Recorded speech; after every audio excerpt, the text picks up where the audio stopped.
It's now time for On the Line with Cheryl Wilkerson. The conversation will range from local dialogue to international. This show is meant to enlighten, inform, and to inspire. On the Line with Cheryl Wilkerson begins now. Hello and welcome to On the Line. I'm your host, Cheryl Wilkerson. Happy Sunday morning to you. I thank you in advance for joining us today.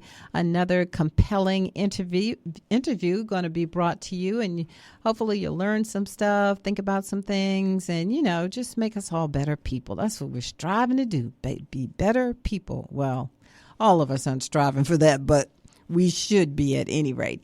So anyway, I'm doing my part to bring it to you today. We welcome to the program a young lady that's put in a whole lot of hard work to make sure that women see the value in themselves. I welcome to the program today an educator extraordinaire. Y'all know I love educators because I believe that they are called. Audrey N. Mosley. Welcome to On the Line today. How are you? I am well. Thank you so much for having me. Not a problem at all. How long have you been in the field of education? Oh, wow. It has been, I don't want to age myself. It has been well over, I would say 35 years. And how did you know? Years. How did you know that that was where you were supposed to go? Because I've always had a passion for young people and always wanted them to, because young people are our future, and my thing is making sure that our future is great, to be able to impart something into them, to make sure that they're where they want to be, where they want to go, because they're going to be the ones in the bank one day, and we want to make sure that they know how to count the money, or they're going to be in the office one day, in the doctor's office, taking care of us. So just making sure that they get what they need to be the best that they can be. And how have you seen young people change or grow, or how have times affected the childhood and the teenhood of young people today? I would say technology has played a big role in how children have changed. Once upon a time during my era, we were outside. Now children are inside with technology, so they are more advanced with technology. So technology has brought them a long way. It has created a whole lot of positions for children that they have now that we didn't have back then. Cybersecurity was not around back then, but it's a thing of today now. So children are into coding and all of that. So you can see where technology has played an important role in advancing not only the community, society, but children as well too. Because back then we had CDs, the records. Now they have what? That's right. They don't have that. They're streaming. They have the MP3 players and all of that. So yeah, streaming, TikTok, all of that, YouTube, and we didn't do that back then. But I see where you are saying that it has, it's advanced them. But what about the fact that we had this conversation on the radio station earlier this morning about the fact that children today don't know how to write in cursive? Yes. Unfortunately, a few years ago, I'm not sure who the person was, decided that teachers no longer needed to teach cursive handwriting. And when I heard that, I was like, there's no way that teachers should stop. Me as an educator, when I was in the classroom, I did not stop, because they have to sign checks. They need a signature. So why would you want to take that out of education, stop them from writing, knowing how to write manuscript and say that it's okay? Yeah. When you see them now, they can't even write their name in cursive. They're copying what they see other students do. So they see now the value of bringing it back into the classroom, because it was good. an SOL objective. So now they're trying to bring it back because they see that it's needed. And, I worry about them. We had the conversation, like I said earlier, about cursive writing, but some people were saying, well, they just don't know how to write in general. And I asked them, I said, well, what do you mean? They say, well, they'll put a LOL or TY. They won't write out that laughing out loud or thank you. And I started thinking about that thing, and I was like, oh my gosh, is that true? Will our children not know how to just plain write? Exactly, and that's so unfortunate. And like as a school classroom guidance counselor, there's one class that I teach with our fourth and fifth graders called code switching. And I tell the students, I say, when you're with your friends, you can do the code switching. You can do the shorthand on the technology. You can do when you're texting, you can do that. But when you come into the classroom, you need to code switch and you need to give us what we need in the classroom. So you're going to have to write those words out. So teachers are going to have to, in turn, also follow through with that to make sure that they are instilling into our students that there's a difference between texting and also writing, because you're going to one day have to go to college, or one day may have to write a proposal for a job, and you're going to have to know how to write. And so that shorthand is not going to make it when it comes to writing proposals, writing grants, writing essays or theses when you're in college. So they see the importance of that now. Good. So, I love that you are on top of that. That's good. And I just want to caution the parents that there might be some parents out there that's saying, no big deal because, they've got Chat GPT, I think that's what it's called, when they write things for you. But these colleges and universities or whatever, they have programs in place and they know whether you have used that artificial intelligence to write things or whether you actually wrote it yourself. So you are exactly right, Miss Audrey. You've got to know, our children have got to know how to read and write. Exactly, because the artificial intelligence, that's plagiarism.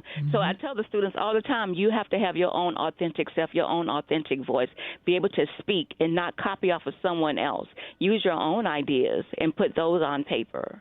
I love that you're doing that. You may have to go back and revise and edit. I absolutely, like I said, I do. I love teachers. I hold them in very high esteem. My mother was one, and I'm amazed by teachers. And that's just one hat that you wear.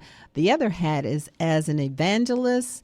And I would also say the other hat is as an editor, because I have in my hand a book that you edited, Women of Diversity. Do you remember this book?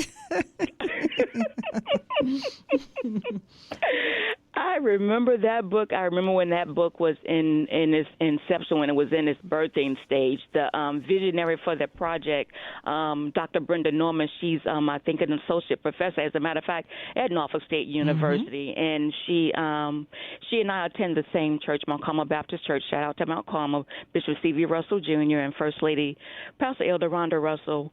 But she came to me and she asked me one day, we were in the pandemic and church was still going on in the parking lot, and she said, Audrey, she said, your background is in writing. She said, I'm working on this book with these ladies, and I want you to edit it for us. So I said, sure, I'll edit the book. So I took it home, and when we came back to church in the parking lot, and I passed her off the papers, and she said, the Lord said you are my 8th author because we're talking about new beginnings. I said, new beginnings. I said, Brenda, let me pray about that. So I went home, and the Lord said, yes, you have a story to tell. So I went from editor to being co-author in the project, and I was just so grateful that she allowed me to be a part of the project, because you had 8 women who allowed the veil to come down to tell a part of their journey, to be able to help someone else along the way. So I was so grateful that I was able to be a part of Women of Diversity. Had you ever edited before? Been an editor before? Well, my minor at NSU is English. Oh, yeah. So as far as writing, and she know that I have a passion for writing, so she know that I was always writing and doing things. So that's why she said she came to me and asked me to help edit the book. So I was more than, elated that she had asked me to be a part of the project. If you're just joining us, I am speaking with Audrey Mosley, and we're talking about this dynamic book. It's called Women of Diversity. Women who have walked through the valley, women determined to walk in newness, women walking in freedom, and women who trusted the process. And you say the book is only possible because of the healing that these ladies went through. So all of the ladies within the book have gone through something in life. Is that safe to say that?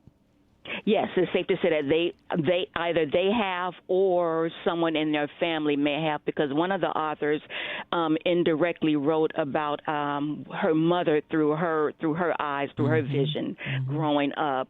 So it's all about what we saw, what we walked through, and know that how God healed us through all of that. So it's just a beautiful thing, and the thing is that's just one layer, because each woman still have another story to tell, so they can go off on their own and continue to write solo on their own project. They have their own platform now to speak about, to talk about their healing, what they've gone through since writing the book, since that part of the chapter that they wrote about, happened.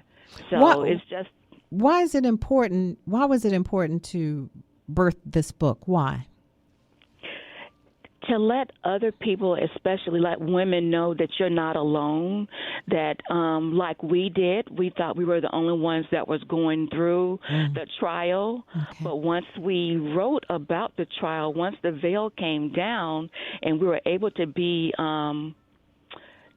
authentic and to let people see us, then they know, wow, I can connect to you. So it's about making connections, letting other people know, well, they survived this. God healed them through this. So I know that there's healing for me, too, that I can get through this as well, too.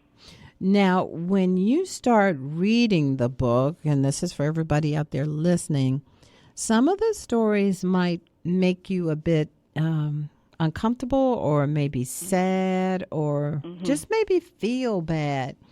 But if you go through, you will come through on the other end. But what do you say to the people that say, oh, you know what, I started reading the book and I didn't know if I could make it because maybe some things in there hit too close to home? And that's just it. Just think about the writer. I'll speak for myself.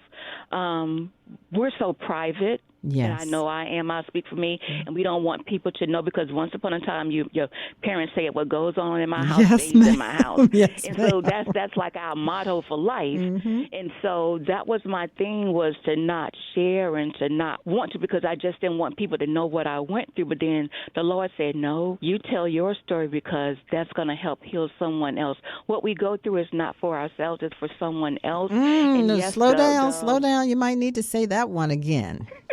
Might need to say that again. What we go through in life is not for us, but it's for someone else, because God's taken us through that growth period. But once we get over, He's going to introduce us, or we're going to walk into someone else who may have gone through something similar, and we can say, hey, I survived this. I know you're going to survive this. This is what I did. This is what helped me get over that. So what we go through in life is not for us. It's for someone else. And so bringing these women together, do you know, did many of them hesitate to say they would contribute to the book? Did most of them say right away that they would do it? Because like you said, these are personal stories. I mean, very personal stories. And, some people might have jumped at the chance, and some people, it might have taken them a while to come around. And that's exactly it. When, like I say, our visionary, Dr. Brenda Norman, when she went to each person and they did him and her, no one was anxious to tell their story. Everyone was a little hesitant, and they said to her, I need to get back with you. So no one was jumping at a chance to because you're talking about airing things that happened to you, a lot of personal things that happen, that family issues, and now it's like the world is going to know once it becomes published. Okay, everybody knows this about you now. So they were kind of hesitant in wanting to reveal that. And I know I was, because I have to think about, I have 2 daughters, and not making sure that they were in a safe space to know that this was shared about their mom. Yeah, that's a big consideration right there. Making sure that we're protecting our loved ones at the same time.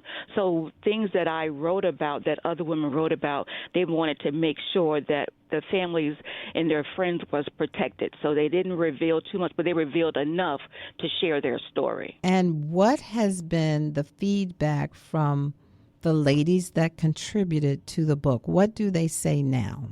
they are so glad that they told their story, because once we started doing our initial book launch, and we've done several book launches, several book chats, and each time someone comes up and say, I can connect to you, and so they're like, wow, so someone really did go through or going through now what I'm going through, and so they're able now to see, wow, so it was good for me. It was that I told my story, that I shared. Wow. Mm-hmm. And what has been the response from the community? The community was like, wow, we didn't know you were going through that, because you didn't look like what you were going through.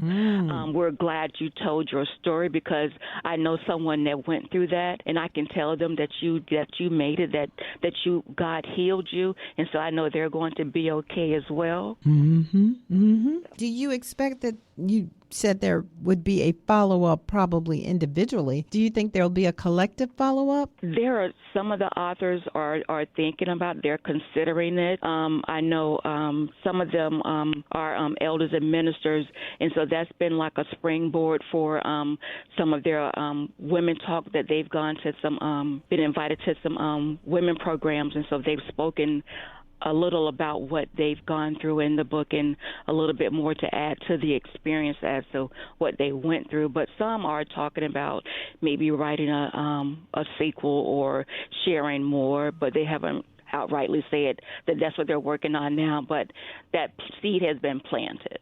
It's been planted. Audrey Mosley, why do you think there is so much emphasis these days on women empowerment groups, women brunches, women this, women that? Why is the emphasis so much on women now? Because once upon a time, women were wanted, or women were told that we need to be seen and not heard, that we didn't have a voice. So we are just as equally important, if not more important, than the man. Now, why would you say that last statement? Because if you think about creation, God created Adam first, but he knew he needed a helpmeet. He needed someone to help him with his assignment. And so therefore he gave him a helpmeet. In order for society to be propelled where it needs to go, we all not only need men, but we also need women. And women have voices, and we can do, if not the same, we can do things better, because God created us for men and women for certain things. And so therefore women have a voice. We also have intelligence, and we also want to make sure that that's being seen, that that's being displayed. Right. Okay. And do you believe, or do you think there is a need for men to have such empowerment groups as well? I do, because unfortunately with a lot of men, things happen to them, and they are more private than women are. When we did our first initial book launch, there were a few men there, and that's one of the men made that point. He asked if he could speak, and he asked the men, how many of you share like the women share? They share their stories about the hurt that they're going through. Are you as private, or do you go out outrightly speak?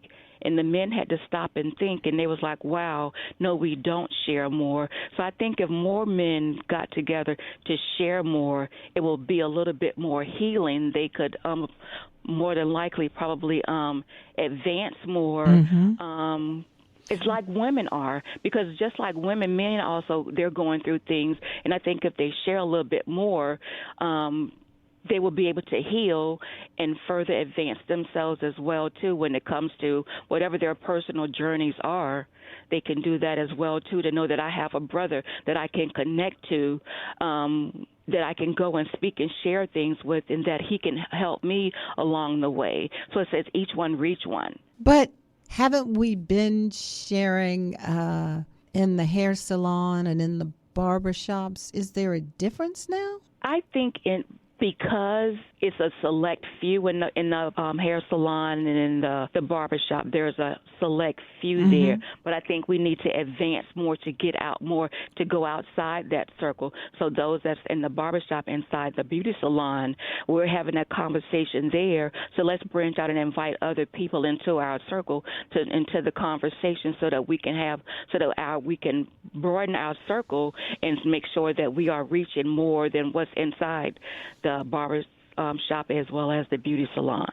If you're just joined us, I'm talking to Audrey Mosley, and we are talking about a book. It's called Women of Diversity. It's a collection of women, and they got together and they all told their stories. The book is not a huge, big book that you can't read. You can put it away in a couple of hours. And at the end of each story, there's some questions that you should answer, things that you got from that particular story.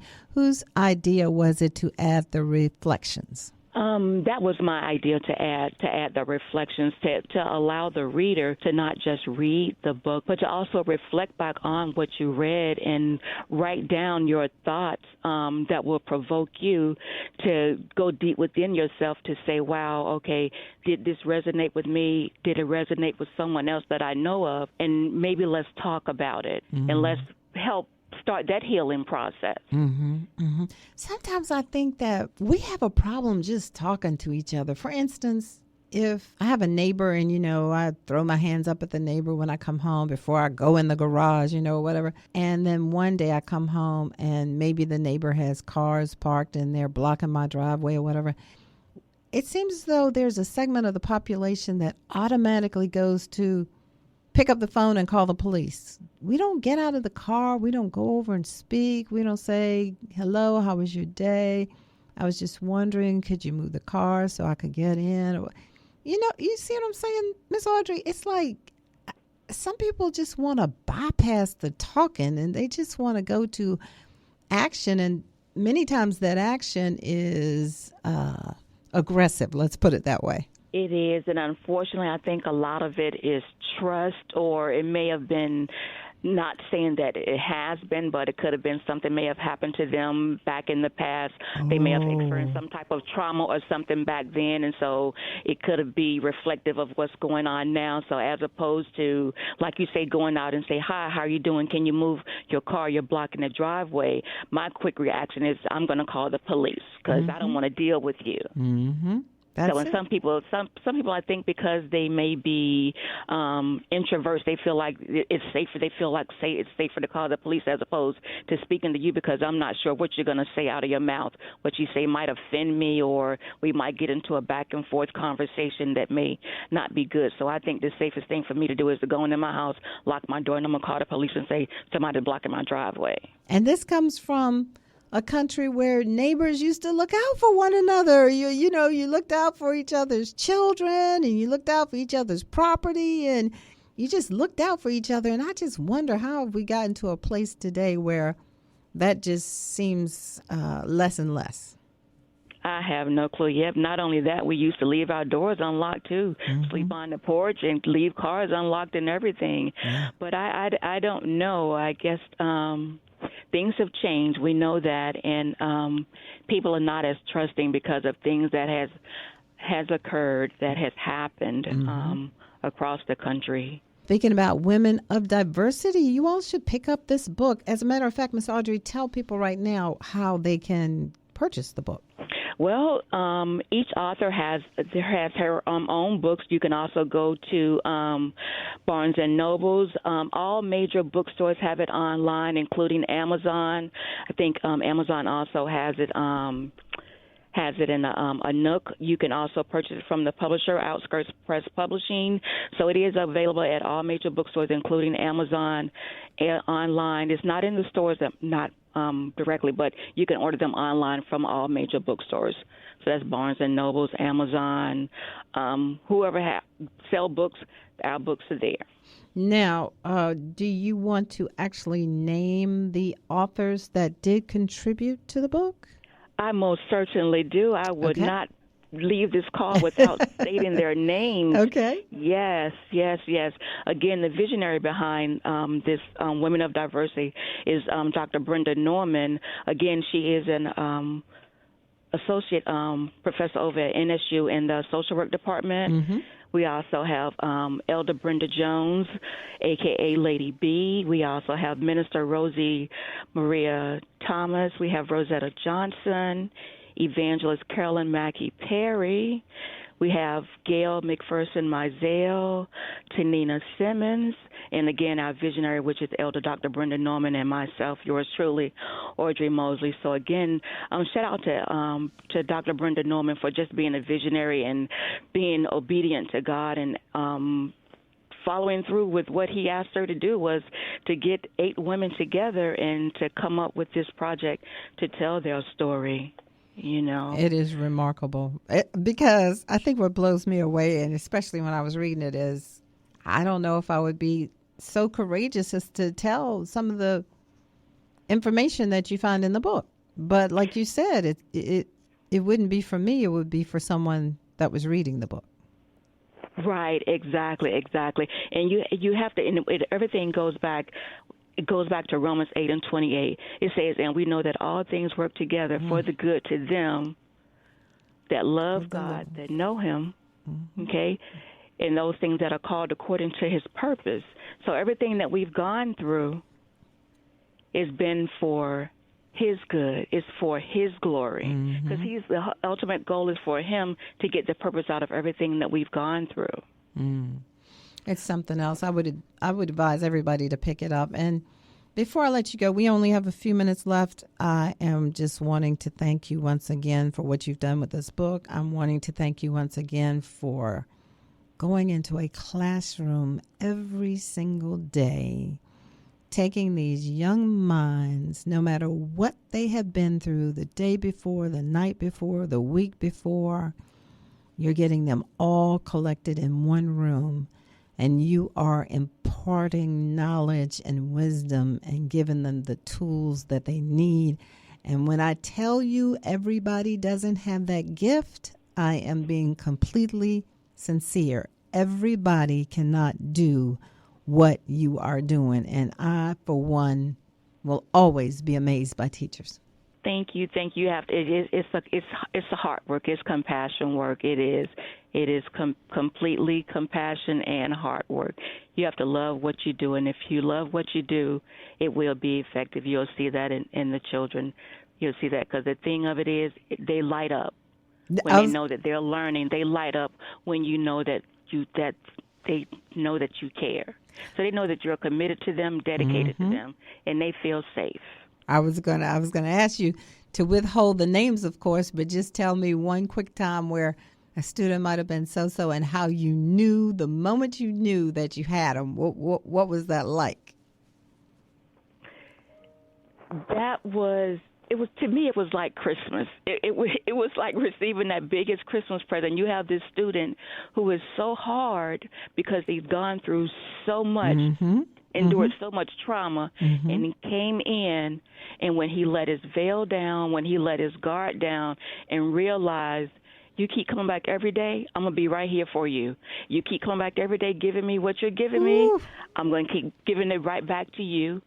And I'm going to let you know that I love you, so you just might as well go ahead on and know that I'm here for you. I'm not going anywhere. So when you come in and I know that you know that I care, that you're going to do what you're going to do, and that's what they do. They excel because they know that you care. To walk down the hallway and that student who really didn't care for you come up and give you a hug, that's like a Krispy Kreme donut melting in your mouth, you know. I love it. That's the part that gets me right there, when they come in and they give you that hug, and it's like, wow, this kid really, really does know that I care about him. Yeah, and I guess that many of them have had to put up a wall because of the life they've had to lead. They had to put up a wall.